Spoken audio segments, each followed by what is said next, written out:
جب اسلام میں روزے فرض ہوئے تو حکم یہ تھا کہ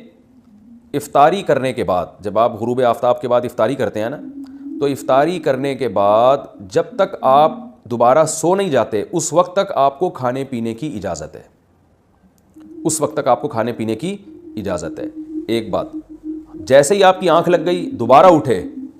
تو بس اب کھانا پینا آپ پر دوبارہ کیا ہو گیا؟ حرام ہو گیا، یعنی روزہ آپ کا شروع ہو گیا۔ ایک حکم تو یہ تھا۔ دوسرا یہ تھا کہ جیسے روزے کی حالت میں زوجہ سے ہم بستری کی اجازت نہیں تھی، اسی طرح رمضان کی راتوں میں بھی زوجہ کے قریب جانے کی اجازت نہیں تھی، اور اس پر کفارہ تھا کہ 60 روزے مسلسل رکھنے پڑیں گے آپ کو۔ تو بعض صحابہ سے یہ کوتاہی ہو گئی۔ ایک صحابی رسول اللہ صلی اللہ علیہ وسلم کے پاس ہے، بڑا دلچسپ واقعہ ہے، ان سے رمضان کی رات میں اپنی زوجہ سے ہم بستری ہو گئی، تو آپ صلی اللہ علیہ وسلم نے فرمایا کہ وجہ کیا تھی، کیسے ہوا تم سے، کیوں ہو گیا یہ؟ تو انہوں نے فرمایا یا رسول اللہ میری زوجہ کی پنڈلی میں نے دیکھی، اس پہ نظر پڑی، وہ انہوں نے کہیں اپنا پائنچہ اوپر کیا تو بس میں جو ہے وہ برداشت نہیں ہوا اور میں مجھ سے جمع ہو گیا۔ تو آپ صلی اللہ علیہ وسلم مسکرائے اور آپ نے فرمایا کہ 60 روزے رکھو۔ انہوں نے فرمایا یا رسول اللہ ایک روزہ نہیں، اتنا مشکل ہے ایک روزہ رکھنا، تو 60 کیسے رکھوں گا؟ آپ نے فرمایا جو ہے 60 مسکینوں کو کھانا کھلاؤ 2 ٹائم کا۔ انہوں نے عرض کیا یا رسول اللہ میں تو خود مسکین ہوں، میرے پاس تو کھلانے کے پیسے نہیں ہیں۔ تو اب اسلام میں اصل حکم تو یہ ہے کہ اگر روزے کی حالت میں آپ زوجہ سے ہم بستری کر لیں تو لگاتار 60 روزے رکھنے پڑتے ہیں۔ اس کی اگر استطاعت نہیں، یعنی آپ بوڑھے ہیں، بیمار ہیں، تو پھر آپ 60 مسکینوں کو 2 ٹائم کا کھانا کھلائیں گے۔ اس کی استطاعت نہیں ہے تو اب کچھ نہیں کرنا، اب یہ انتظار کرنا ہے کہ جب استطاعت پیدا ہو جائے تو 60 مسکینوں کو کھانا کھلانا ہے آپ نے، ورنہ بیٹھے رہیں آرام سے۔ لیکن نبی صلی اللہ علیہ وسلم نے ان کی دلجوئی کے لیے، اور کہ چلو کچھ تو تھوڑی بہت ان کو سزا ملے، تو آپ صلی اللہ علیہ وسلم نے ان کو حکم دیا کہ اچھا چلو 60 مسکینوں کو کھلا بھی نہیں سکتے، غریب ہو، تو پھر ایسا کرو کہ صحابہ کو حکم دیا، اچھا پھر انہوں نے فرمایا کہ آپ صلی اللہ علیہ وسلم نے فرمایا کہ ٹھیک ہے، صحابہ کو حکم دیا ان کے لیے کچھ چندہ کرو اور ان کو دو تاکہ یہ کسی غریب کو صدقہ کر دیں، کچھ تو تلافی ہو نا جو غلطی ان سے ہوئی ہے۔ تو صحابہ نے سب نے کچھ چندہ کیا اور ان صحابی کو پکڑایا کہ بھائی مدینہ میں کسی مسکین کو صدقہ کر دو۔ تو انہوں نے عرض کیا یا رسول اللہ مجھ سے زیادہ مسکین کو صدقہ کروں میں، یعنی سب سے بڑا مسکین تو میں ہی ہوں۔ تو آپ صلی اللہ علیہ وسلم ہنس پڑے اور آپ صلی اللہ علیہ وسلم فرمائے جاؤ کھاؤ، ٹھیک ہے نا، کھاؤ اور اپنے اہل و عیال کو کھلاؤ۔ تو یہ بڑا دل لگی کا معاملہ ہو گیا ان صحابی کے ساتھ۔ تو لیکن اللہ تعالیٰ نے حکم یہ نازل کیا کہ رمضان کی راتوں میں تمہارے لیے زوجہ کے قریب جانا جائز ہے، اس کی اجازت دے دی اللہ تعالیٰ نے، اور اس کی حکمت بھی بیان کی، علیم اللہ انکم کنتم تختانون انفسکم، اللہ جانتا ہے کہ تم اپنے ذات کے ساتھ خیانت کرو گے، یعنی خیانت ہی ہے نا، اللہ کے حکم کو توڑ دو گے، یہ حکم بہت مشکل ہے، اللہ کو پہلے سے پتہ ہے کہ تم نہیں اس کو فالو کر سکتے، لہذا ہم نے تمہیں چھوٹ دے دی ہے۔ تو یہ آیت یعنی اس سیاق و سباق میں نازل ہوئی۔ تو اللہ نے فرمایا احل لکم، حلال کر دیا گیا ہے تمہارے لیے رمضان کی راتوں میں، الرفث الی نسائکم، اپنی عورتوں کی طرف بے پردہ ہو کے جانا یا بے لباس ہونا، ہن لباس لکم، وہ عورتیں یعنی تمہاری بیویاں تمہارا لباس ہیں، وانتم لباس لہن، اور تم ان کا لباس ہو۔ اللہ نے میاں بیوی کو ایک دوسرے کا لباس قرار دیا، یہ ایک بڑی زبردست ایک پہچان ہے زوجین کی، میاں بیوی کی۔ لباس اس لیے کہ لباس کا کام ہوتا ہے آپ کے ان اعضاء کو چھپانا جو آپ کے لیے ضروری تو ہیں لیکن آپ دنیا کے سامنے اس کو دکھانا نہیں چاہتے، وہ آپ کی بے عزتی کا ذریعہ بنتے ہیں۔ تو اللہ تعالیٰ نے مرد میں بھی سیکشول ڈیزائرز رکھی ہیں، عورت میں بھی سیکشول ڈیزائرز رکھی ہیں، اور یہ ڈیزائرز انسان کی فطرت ہیں، لیکن فطرت کے باوجود کوئی بھی ان چیزوں کو نمایاں نہیں کرنا چاہتا۔ یعنی جیسے آپ نے جانور دیکھے ہوں گے، وہ کھلے عام اپنی اس خواہش کو پورا کر رہے ہوتے ہیں، تو مرد اور عورت میں اللہ نے یہ خواہش تو رکھی ہے، مگر وہ کوئی بھی یہ نہیں چاہتا شریف آدمی کہ میں اپنی اس خواہش کو اس طرح سے پورا کروں کہ لوگوں کو پتہ چل رہا ہو، اس میں انسان کی بے عزتی ہے، رسوا ہو جاتا ہے۔ تو اندرون خانہ ہی میاں بیوی ایک دوسرے کی اس خواہش کو پورا کرنے کا ذریعہ بنتے ہیں، اور وہ ایک دوسرے کے اس ایک ایسی خواہش کو جو ایک عیب سمجھی جاتی ہے دنیا کی نگاہوں میں، اس عیب کو اندرون خانہ پورا کر کے اس کے چھپا دیتے ہیں ان عیبوں کو۔ اگر وہ میاں بیوی ایک دوسرے کے لیے لباس نہ بنے اور ایک دوسرے کے اس عیب پہ پردہ نہ ڈالیں، یعنی ایک دوسرے کی خواہش کی تکمیل کا ذریعہ نہ بنے، تو اس بات کا امکان ہوتا ہے کہ یہ دونوں مرد بھی اور عورت بھی کسی اور طریقے سے اپنی خواہش پوری کر کے دنیا کے سامنے ذلیل اور رسوا ہو جائیں۔ ظاہر طوائف خانوں کا رخ کریں گے یا اور کسی طرح سے جو ہے نا زنا کی کوشش کریں گے، تو اس میں آخرت کی رسوائی بھی ہے اور بعض دفعہ دنیا کی رسوائی کا ذریعہ بھی بنتی ہے یہ چیز۔ تو میاں بیوی اندرون خانہ ہی بند کمرے میں ایک دوسرے کی اس خواہش کو پورا کر کے ایک دوسرے کی خواہش پہ پردہ ڈال دیتے ہیں، بالکل جیسے لباس آپ کے جو جسم کے پوشیدہ اعضاء ہیں ان کو چھپا دیتا ہے۔ تو 2 کام کرتا ہے لباس، ایک تو یہ کہ آپ کے جسم کے جو پوشیدہ اعضاء ہیں ان کو چھپا بھی دے گا، اور دوسرا لباس زینت کا کام بھی کرتا ہے، جب آپ لباس پہن کے باہر نکلتے ہیں تو اور اچھے بھی لگتے ہیں۔ تو اللہ تعالیٰ نے ایسا ایک انتظام کیا، میاں بیوی کو ایک دوسرے کے لیے ایسا بنایا کہ ایک دوسرے کی خواہش کو اندرون خانہ ہی یہ پورا بھی کر دیتے ہیں اور زینت کا ذریعہ بھی بنتے ہیں۔ جب میاں بیوی باہر نکلتے ہیں تو لوگ تعارف کروا رہے ہوتے ہیں نا، شادی شدہ آدمی ہے، پارکوں میں لکھا ہوتا ہے فیملی کے بغیر الاؤ نہیں، ان کو پتہ ہے جو فیملی کے بغیر ہوتا ہے وہ قابل عزت نہیں ہوتا، فیملی والا آدمی قابل عزت ہوتا ہے، تو وہ زینت کا ذریعہ بھی بنتے ہیں کہ بھائی شادی شدہ آدمی ہے، بال بچوں دار آدمی ہے، بال بچوں والا آدمی ہے، تو زینت اس لحاظ سے بھی کہ لوگوں کو اس سے خطرہ بھی کم ہوتا ہے، وہ ایسی اوباش لڑکوں جیسی حرکتیں بھی کم یعنی حرکتیں بھی نہیں کرتا، اور زنا سے بھی بچ جاتا ہے وہ، تو اس لحاظ سے بھی لوگوں کو اس سے خطرہ نہیں ہوتا، تو ہر لحاظ سے ایک دوسرے کی زینت کا ذریعہ بنتے ہیں اور ایک دوسرے کی عیبوں پہ پردہ ڈالنے کا ذریعہ بنتے ہیں. تو یہ ایک اللہ تعالیٰ نے پہچان کروائی ہے. اور اس میں اللہ نے عورت کا ذکر پہلے کیا، مرد کا بعد میں کیا، اس میں کیا حکمتیں ہیں، یہ ایک لمبا ٹاپک ہے، میں بیانات میں ذکر کر چکا ہوں، پھر تفسیر میں اس طرح کی باتیں ہوں گی تو بہت لمبی تفسیر ہو جائے گی. آگے اللہ نے فرمایا علیم اللہ انکم کنتم تختانون انفسکم، اللہ کو پتہ ہے تم اپنے نفس کے ساتھ خیانت کرو گے. خیانت کا مطلب جب اللہ کے حکم کو توڑو گے تو اپنے ساتھ ہی خیانت ہے نا یہ، تو اللہ کو پتہ ہے کہ تم اس حکم کو فالو نہیں کر سکتے، یعنی رمضان کی راتوں میں بھی ہم پابندی لگا دیں تو پورا مہینہ زوجہ سے دور رہنا تمہارے لیے بڑا مشکل ہو جائے گا،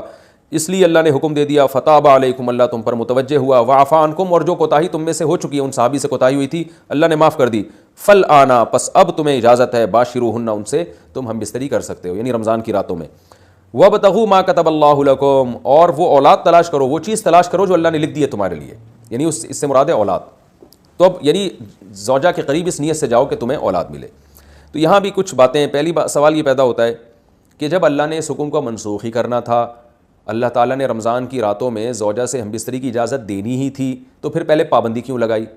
جب منسوخ ہی کرنا تھا؟ تو مشرکین یہ اعتراضات کیا کرتے تھے کہ قرآن ایک بات پہ معاذ اللہ قائم کیوں نہیں رہتا، منسوخ کیوں کر دیتا ہے؟ اس کا مطلب ہے کہ یہ اللہ کا حکم نہیں ہے بلکہ یہ تو نبی نے اپنی طرف سے بنایا ہوا ہے، کیونکہ نبی جو ہے نا وہ حکم چینج کرتے رہتے ہیں. تو یاد رکھیں ایسا نہیں ہے، قرآن جب کسی حکم کو منسوخ کرتا ہے تو قرآن میں پہلے گزر چکا نا، ما ننسخ من آیت او ننسیھا ناتی بخیر منھا او مثلھا. بعض دفعہ حکمتیں ہوتی ہیں، اللہ کے علم میں تو یہ ہوتا ہے کہ میں نے اس حکم کو چینج کرنا ہے، لیکن اللہ تعالیٰ پہلے ایک حکم نازل کرتے ہیں یہ بتانے کے لیے کہ ہماری اصل منشا تو یہ تھی کہ یہ حکم نازل ہو، لیکن پریکٹیکلی کروایا گیا کہ تم کمزور ہو تو، اور کمزوری کی وجہ سے تم اس حکم کو فالو نہیں کر سکتے، تو اللہ کتنا غفور الرحیم ہے، اپنے اصل قانون کو چینج کر رہا ہے. تو اگر شروع ہی سے یہ حکم نازل ہوتا نا کہ رمضان کی رات میں زوجہ کے قریب جانے کی اجازت ہے، تو یہ جو اللہ کی ایک رحمت اپنے بندوں کے اوپر ہے، یہ رحمت نمایاں نہ ہوتی کہ اللہ اپنے بندوں، اللہ کی یعنی اللہ تعالیٰ نے بھی حکام میں لچک رکھی ہے، اور اپنے بندوں کے مزاج کی اور اپنے بندوں کے جو ہے وہ طبیعت کی اور ان کی طاقت اور قوت کو دیکھ کر اللہ نے حکام بنائے. اس کی مثال ایسے ہے جیسے 28ویں پارے میں آتا ہے کہ اللہ تعالیٰ نے صحابہ کرام کو حکم دیا تھا کہ جب نبی کے پاس جاؤ بات چیت کرنے کے لیے، آپ سے سرگوشی کرنے کے لیے، تو پہلے صدقہ کیا کرو. لیکن ابھی کسی صحابی نے صدقہ کیا ہی نہیں کہ اللہ نے حکم کو منسوخ کر دیا اور فرمایا کہ تمہارے لیے یہ حکم بہت شاق ہے، لہٰذا اب تمہیں اجازت ہے کہ بغیر صدقے کے نبی کے پاس چلے جاؤ. تو وہاں بھی علماء نے حکمت بیان کرتے ہیں کہ اللہ تعالیٰ اگر شروع سے یہ حکم دے دیتا نا کہ بغیر صدقے کے چلے جاؤ، تو وہ جو اللہ تعالیٰ کی اپنے بندوں کے ساتھ ایک لطافت والا معاملہ ہے، رحمت والا معاملہ ہے، وہ ظاہر نہ ہوتا. تو یہاں بھی ایسا ہی ہے، اللہ نے فرمایا کہ ہمیں پتہ ہے کہ تم نہیں حکم کو فالو کر سکتے، ہم نے حکم تو دیا ہے، تم دیکھو پریکٹیکلی کروا دیا اللہ تعالیٰ نے کہ تم سے اس پر عمل نہیں ہو رہا، لہٰذا جاؤ، تمہیں اجازت دی جاتی ہے کہ تم زوجہ کے قریب رات کو جا سکتے ہو، کوئی حرج نہیں ہے اس میں، لیکن جانے سے تمہاری نیت کیا ہونی چاہیے، وَابْتَغُوا مَا كَتَبَ اللَّهُ لَكُمْ، جو اولاد اللہ نے تمہارے لیے لکھ دی ہے اس کو تلاش کرو. تلاش کا مطلب نیت کرو کہ شاید اللہ مجھے اس سے نیک صالح اولاد دے دے. اس سے انسان پتہ چلتا ہے کہ اسلام اولاد کی کثرت پر کتنا حریص ہے اور اللہ تعالیٰ کتنا چاہتے ہیں کہ اہل ایمان کی نسل بڑھے. قرآن میں ایک اور جگہ پر اللہ تعالیٰ نے زوجہ سے ہم بستری کا ذکر کیا تو وہاں بھی اولاد کا تذکرہ کیا ہے. وَقَدِّمُوا لِأَنفُسِكُمْ، فرمایا کہ حالت حیض میں تم زوجہ کے قریب نہیں جا سکتے، لیکن جب تم زوجہ کے یعنی جب پاک ہو جائے تو پھر زوجہ کے قریب جاؤ. وَقَدِّمُوا لِأَنفُسِكُمْ، اور اپنی ذات کے لیے آخرت میں ذخیرہ کرو. تو یہاں بھی مفسرین کہتے ہیں کہ اس سے مراد ہے کہ اولاد پیدا کرنے کی نیت سے جاؤ تاکہ وہ آخرت میں تمہارے لیے ذخیرہ بنے. تو فیملی پلاننگ کی جو دعوت ہے نا، اس کا قرآن و سنت سے دور دور کا بھی کوئی واسطہ نہیں ہے. جیسے ڈارون کا جو نظریہ ہے نا کہ انسان بندر سے وجود میں آیا ہے، یہ اسلام کے بالکل اگینسٹ ہے. اسلام نے صاف لفظوں میں کہا ہے، اور صرف قرآن نے نہیں، تورات اور انجیل میں بھی یہ بات ہے کہ براہ راست اللہ نے حضرت آدم کو مٹی سے پیدا کیا اور پھر ان کی پسلی سے اللہ نے اماں ہوا کو پیدا کیا. یہ انسان بندر کی کوئی ترقی یافتہ شکل ہرگز نہیں ہے. بندر بالکل ایک الگ نسل ہے، وہ ٹھیک ہے اس کی بہت ساری چیزوں میں انسان سے مماثلت ہے، وہ ایک الگ بات ہے، لیکن اور مماثلت اس لیے کہ اللہ نے قرآن میں فرمایا کہ امم امثالکم، قرآن میں ایک جگہ آتا ہے کہ یہ جتنے بھی مخلوق ہیں نا یہ تمہاری طرح کی ایک امت ہے، یعنی ان میں اللہ تعالیٰ نے بہت ساری چیزیں سیم رکھی ہیں تاکہ انسان ان سے مانوس ہو. اگر یہ جانور کوئی الگ ہی خلائی مخلوق ہوتے تو پھر انسان جو ہے نا ان جانوروں سے مانوس نہ ہوتا، ان میں دلچسپی نہ لیتا. جیسے کوئی جن کو دیکھ کے لوگ ڈر جاتے ہیں تو ایسے شیر کو دیکھ کے بھی لوگ ڈر جاتے ہیں. تو اللہ نے کچھ نہ کچھ مماثلت اس نیت سے رکھی ہے کہ انسانوں میں اور جانوروں میں کچھ مماثلت رہے کہ انسان کو تھوڑی بہت ان سے انسیت ہو. تو تو اسی طرح جو فیملی پلاننگ کی جو دعوت ہے کہ بچے 2 ہی اچھے اور نسل کو کم کرو، یہ اسلام کے بالکل اگینسٹ ہے۔ تو اب دیکھیں ٹاپک اولاد کا چل نہیں رہا، لیکن بات آئی ہے زوجہ کے قریب جانے کی، تو اللہ نے بتا دیا کہ یہ تو عمل اس لیے رکھا گیا ہے کہ یہ اصل میں تو اس کا مقصد ہی اولاد ہے۔ باقی فیملی پلاننگ کن صورتوں میں جائز ہے، کن صورتوں میں ناجائز ہے، کب مکروہ ہے، کب حرام ہے اور کب مستحب ہے، یہ اس کے ایک الگ احکام ہیں جو میں بیانات میں بتاتا رہتا ہوں، وہ آپ کسی بھی علماء سے آپ پوچھ سکتے ہیں، اس کا بھی تفصیل کا یہاں موقع نہیں ہے۔ تو ایک حکم تو یہ منسوخ کیا گیا۔ دوسرا وَكُلُوا وَاشْرَبُوا حَتَّى يَتَبَيَّنَ لَكُمْ، رمضان کی راتوں میں تو کھانے پر پابندی تھی کہ اگر آنکھ لگ گئی تو اب بس گئے، تو بعض صحابہ جو تھے وہ غلطی سے ان کی آنکھ لگ گئی، اٹھے تو پتہ چلا بھائی یہ تو اب تو کھانا پینا حرام ہو گیا، اور وہ 24 گھنٹے کا روزہ ہونے لگا ان کا۔ تو اللہ نے فرمایا اب تمہیں اجازت دی جا رہی ہے، کلوا واشربوا، کھاؤ اور پیو، حتیٰ یہاں تک کہ یتبین لکم الخیط الابیض من الخیط الاسود، کہ تمہارے لیے سفید دھاگا سیاہ دھاگے سے ممتاز اور جدا ہو جائے فجر کے وقت سے۔ یعنی سیاہ دھاگا سے مراد ہے کہ دھاگے سے مراد ہے لائن۔ جب مشرق کی طرف سورج نکلنا شروع ہوتا ہے نا فجر کے وقت میں، تو پہلے تو اندھیرا ہوتا ہے جب سورج نیچے ہوتا ہے، جیسے ہی سورج اوپر آتا ہے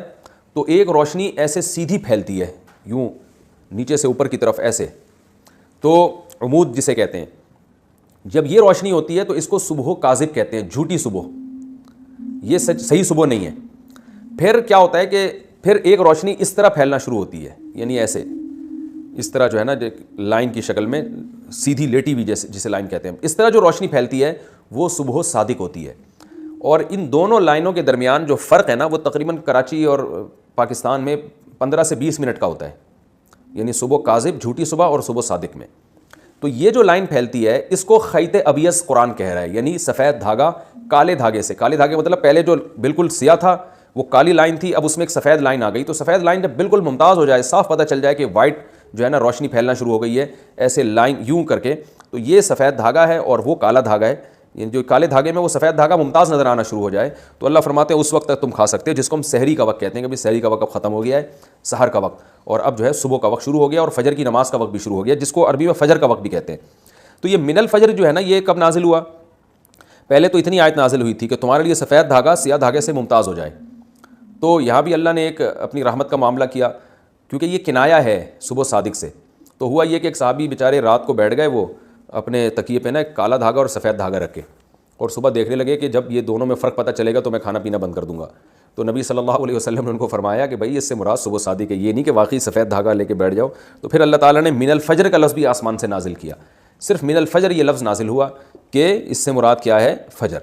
ثم اتموا الصیام الی اللیل، تو اس وقت تک تم کھا سکتے ہو، اس کے بعد مکمل کرو روزوں کو رات تک۔ رات سے مراد غروب آفتاب ہے، اصل میں تو رات عشاء کے وقت سے داخل ہوتی ہے، لیکن غروب آفتاب کو بھی عربی میں یعنی سورج جب غروب ہو جائے تو اس کو بھی رات کا وقت کہہ دیا جاتا ہے مجازن۔ تو اس میں پوری امت کا اجماع ہے سوائے شیعہ حضرات کے، وہ جب ستارے طلوع ہوتے ہیں تو اس وقت وہ کرتے ہیں، ورنہ پوری امت جو اہل سنت والجماعت کے چاروں مکاتب فکر ہیں، حنفی، مالکی، شافعی، احمد بن حنبل اور صحابہ کرام، یہ سب اس پر تقریباً متفق ہیں کہ غروب آفتاب کا وقت ہے اصل، اور نبی صلی اللہ علیہ وسلم سورج مکمل غروب ہوتے ہی روزہ کھول لیا کرتے تھے۔ تو اللہ نے اجازت دے دی کہ اس وقت تک جو ہے نا روزے کو مکمل کرو۔ وَلَا تُبَاشِرُوهُنَّ وَأَنْتُمْ عَاكِفُونَ فِي الْمَسَاجِدِ، اور مسجدوں میں جب تم ہو اعتکاف میں تو پھر زوجہ کے قریب مت جاؤ۔ یعنی اللہ تعالیٰ نے رمضان کی راتوں میں تو زوجہ کے قریب جانے کی اجازت دے دی، تو اس سے یہ وہم ہو سکتا تھا کسی کو کہ بھائی ٹھیک ہے ہم اعتکاف میں اگر ہیں تو رات میں اللہ نے تو اجازت دی ہے تو اب چلو اعتکاف سے نکل کے گھر سے جا رہے ہیں بیگم سے ملاقات کرنے کے لیے، کوئی ان کو روک رہا ہے بھائی اس کی اجازت نہیں ہے، تو کہے اللہ نے تو قرآن میں کہا ہے کہ رمضان کی راتوں میں تمہیں اجازت ہے، تو اللہ نے بتا دیا کہ اعتکاف والوں کو اجازت نہیں ہے۔ اعتکاف میں اگر کوئی زوجہ سے ہم بستری کر لے گا تو وہ روزہ اس کا ٹوٹ جائے گا، اور صرف ہم بستری نہیں، اور جو ہم بستری کے مقدمات ہیں بوس و کنار وغیرہ اس کی بھی اعتکاف میں اجازت نہیں ہے۔ تلک حدود اللہ فلا تقربوها، یہ اللہ کی حدود ہیں ان کے قریب مت جاؤ۔ اس طرح اللہ اپنی آیتیں لوگوں کے لیے کھول کھول کے بیان کرتا ہے تاکہ لوگ تقوی اختیار کریں۔ اور یہ آخری آیت کا ترجمہ کر دیتا ہوں، یعنی تھوڑی تفسیر بیان کر دیتا ہوں، اس کے بعد پھر انشاءاللہ اس پورے رکوع کے صرف علمی نقطے رہ جائیں گے، وہ میں اگلے ایپیسوڈ میں بیان کروں گا۔ وَلَا تَأْكُلُوا أَمْوَالَكُمْ بَيْنَكُمْ بِالْبَاطِلِ، اور ایک دوسرے کا مال ناحق طریقے سے مت کھاؤ۔ جتنے غلط طریقے کسی کا مال کھانے کے ہیں سب کو حرام کر دیا، اور ایک طریقے کو اللہ نے خاص طور پہ ہائی لائٹ کیا ہے، وہ کیا ہے کہ براہ راست بعض لوگ نہیں کھاتے، حکمرانوں کو، تھانے والے کو، ایس ایچ او صاحب کو، ڈی ایس پی صاحب کو پیسے کھلا کے بھی لوگوں کا مال کھا رہے ہوتے ہیں، اپنے حق میں مقدمہ کروا رہے ہوتے ہیں۔ تو اللہ فرماتے ہیں حکام کو پیسوں کی لالچ دے کے پیسوں کے ذریعے خریدنے کی کوشش مت کرو کہ تم اس کے ذریعے لوگوں کا مال کھانا شروع کر دو، یہ بھی حرام ہے۔ وَأَنْتُمْ تَعْلَمُونَ، جبکہ تمہیں پتہ ہے کہ یہ کتنا بڑا جرم ہے۔ اللہ نے مال ناحق کھانے کو کتنا بڑا جرم قرار دیا، تو رشوتیں دے کے بھی کسی کے مال کو ناجائز ہتھیانے کی کوشش